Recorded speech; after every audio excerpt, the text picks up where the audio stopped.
It used to be said that Australia's economy rode on the sheep's back, but the ongoing drought, floods and bushfires have taken their toll on our agricultural industry, which is looking at new ways to diversify. Some of the world's leading minds on sustainable farming are gathering in Melbourne next week to share solutions and plan for the future. One of these speakers at Evoke Ag is rural entrepreneur Krista Watkins, who joins us now via Skype from her banana plantation all the way up there near Cairns. Thank you for joining us tonight, Krista. Hi, Jacinta. It's great to be with you tonight.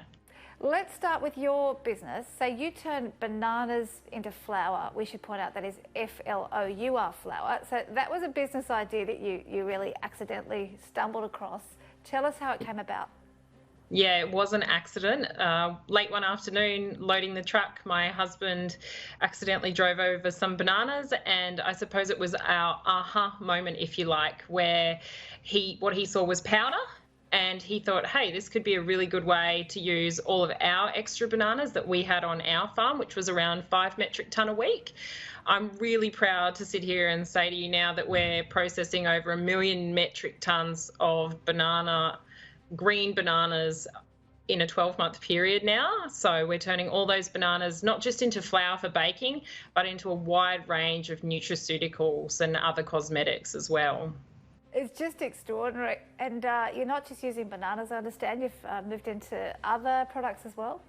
Yeah, that's it. We haven't ruled anything in or anything out. So we take in a lot of gold sweet potatoes as well. We also do a lot of research and development for other horticultural industries. And we look at the best way to take that product, which otherwise would have been thrown away and contributed to CO2 gas emissions or landfill, things like that. And we actually turn them into nutraceuticals, cosmetics, or sustainable long shelf life food products. So it's such a great example of diversifying, as we said, but also harnessing waste. You've been called a waste warrior. Could this be a model for other businesses to adapt? Absolutely. We had this idea and we've done all the hard yards in getting it to be in the position where it is now. And we thought, you know what, it's too good to keep to ourselves, because all of our fellow farmers, they're all in exactly the same position as we are, not knowing what to do with all of their excess produce.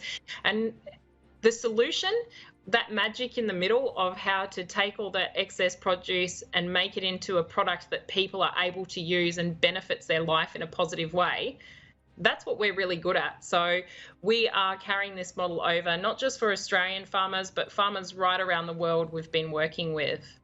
Before we talk a little bit more about Evoke Ag, tell me what you can use banana flour for. You can use it for all sorts of things, baking obviously, but would you believe in this whole process we found the richest source of a thing called resistant starch. And resistant starch is a prebiotic fibre.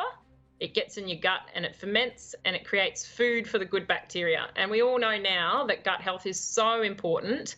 And when you feed your gut the right things such as resistant starch, it has so many positive benefits for our body.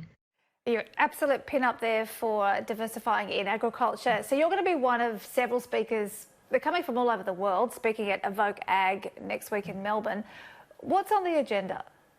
Yeah, they sure are. There's more than 100 speakers coming and about 1,500 people in attendance, which is really exciting. There's a wide range of topics covered, such as supply chain, AI, obviously sustainable technology and other industries. There's also Startup Alley, which is showcasing 37 local startups from here in Australia, which will be great, not just for other Aussies to see in action, but also for those international guests.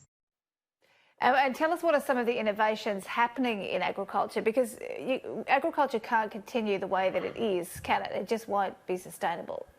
Absolutely. And I think that's what we're starting to see now, is that we need to capture more value in what we're doing on a day-to-day basis. That's the really powerful thing for farmers, is that if we can capture that value in our everyday practices, it's going to make us so much better prepared for when these wild weather patterns or interruptions to market happen.